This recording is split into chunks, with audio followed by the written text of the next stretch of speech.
Hey everyone, so it is a bit of a chaotic Friday for me because I'm trying to pack for a 2-week vacation and like multiple locations, different things like hanging out like just with family, but then also like going rustic camping. So yeah, just a bit of everything. So a little stressed out.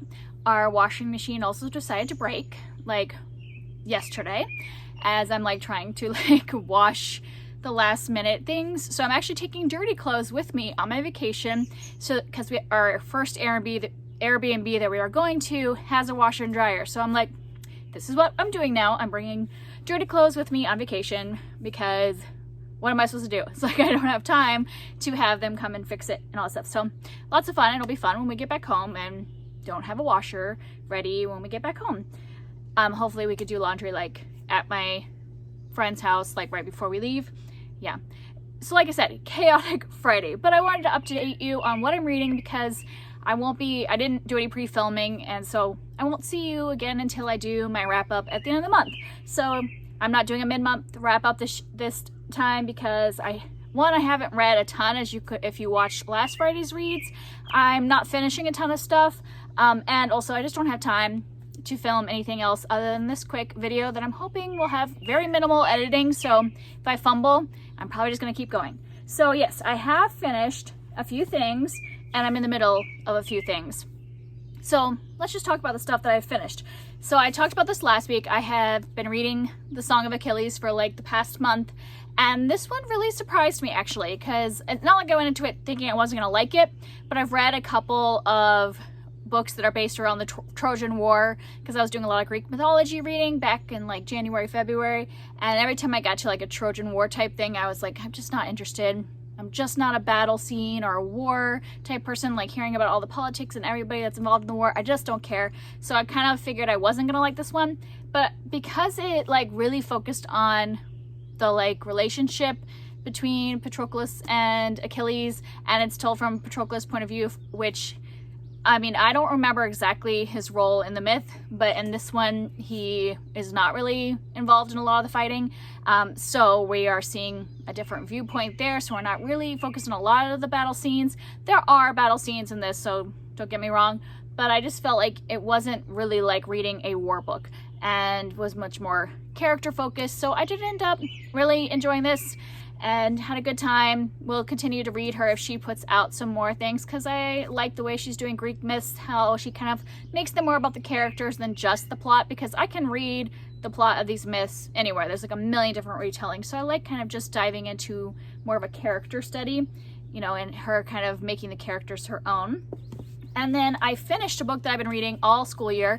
We finished Folk Tales for Fearless Girls, and this is a collection that we were reading because during the year, one of our things for school was to every week we were reading either a fairy tale or a folk tale from around the world. And I picked up this collection and I was really excited about it at the beginning of the school year because it's supposed to be kind of all focused on female heroines, you know, like the main girls would be like brave and the ones taking charge instead of focusing on like a prince or something.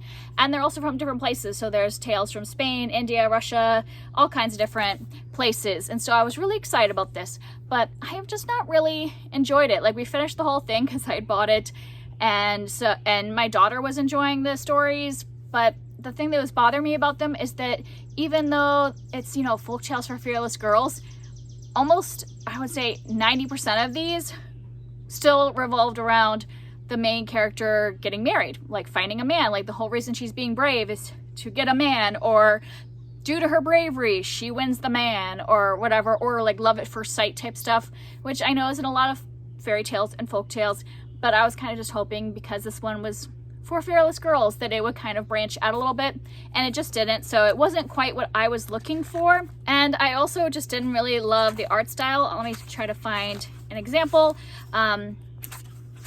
And it was like, there's nothing wrong with it. It was just very simplistic, and it was only these big pictures, like 1 or 2 per story, and the stories are fairly long, so they would have this like super long text, which there's nothing wrong with this except for like I'm reading to a 7-year-old, so she would get kind of distracted when we would read like 3 whole like spreads that are like that, like full on text before we get to the picture, and then there would be like another like 3 whole things of text.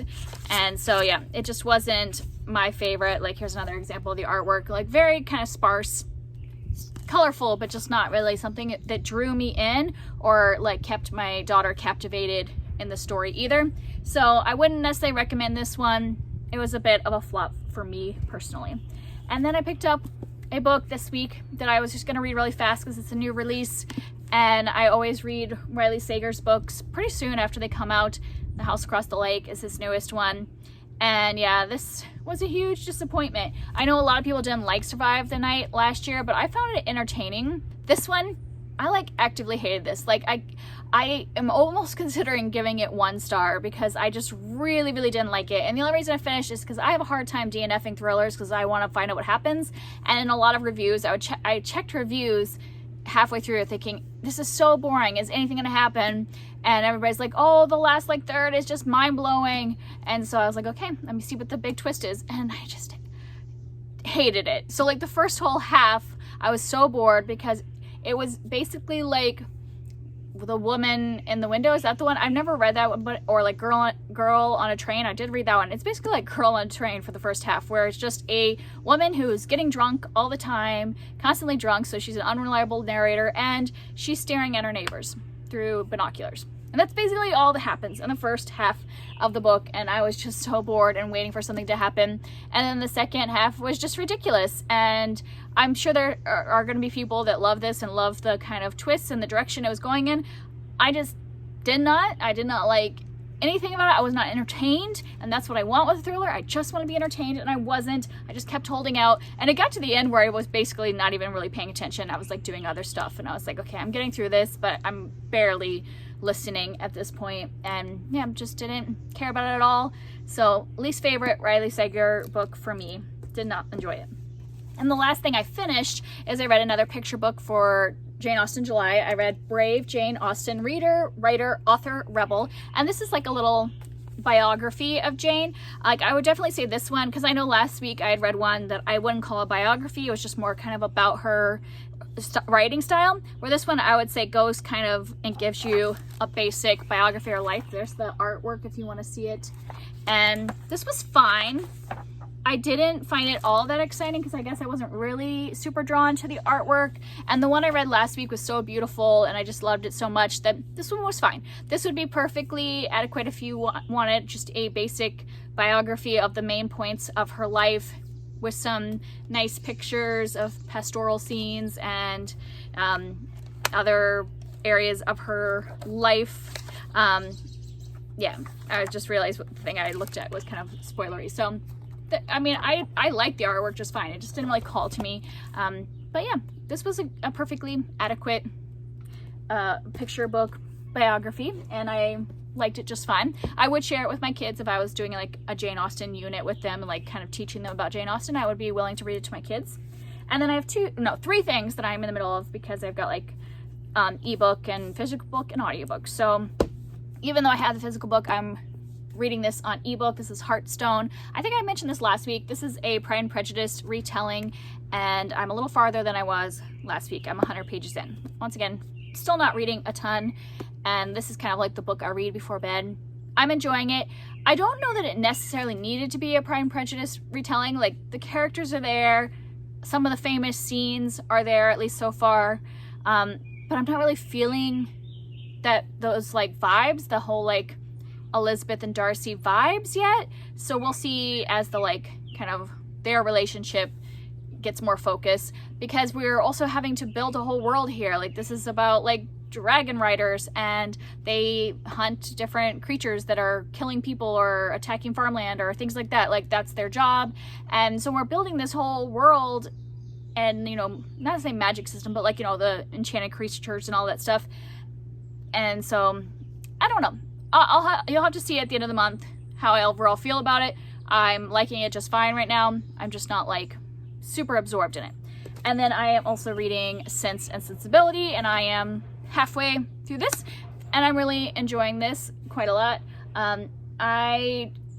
This is the movie adaptation that I haven't watched the most recent, so I didn't really know a lot of the story. I mean, I knew the basic plot line because I had watched the movie like years ago, but I didn't really know a lot of what was happening, like remembered much, and so I'm just really kind of enjoying reading this.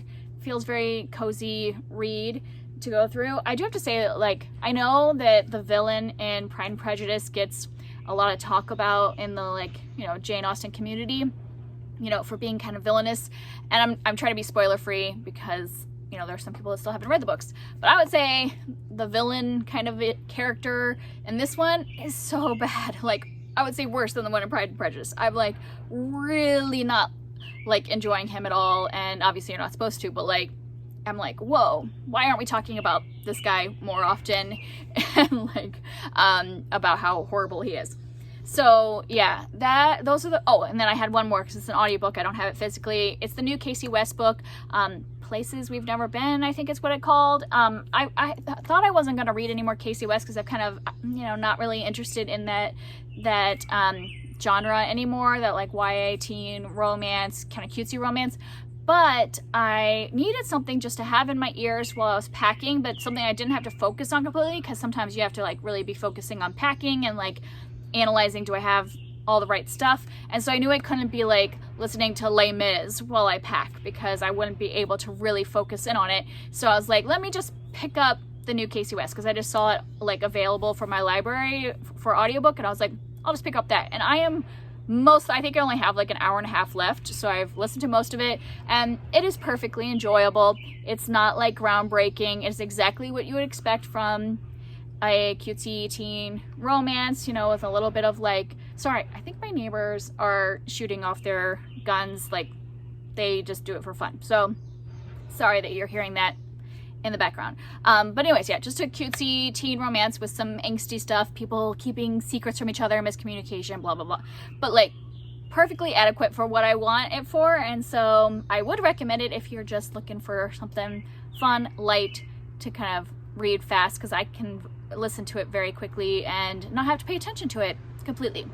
And that's it. Those are all the things that I am reading. I am excited to be going on my trip, but a little stressed with the whole washer thing and like trying to pack everything for all these different things. But I'm excited to be taking a little like time away from home, getting to see family, all that. Hope you all are enjoying your time if it's summer where you are, and you know, the weather, and hoping you're getting to go on some trips and do fun things as well.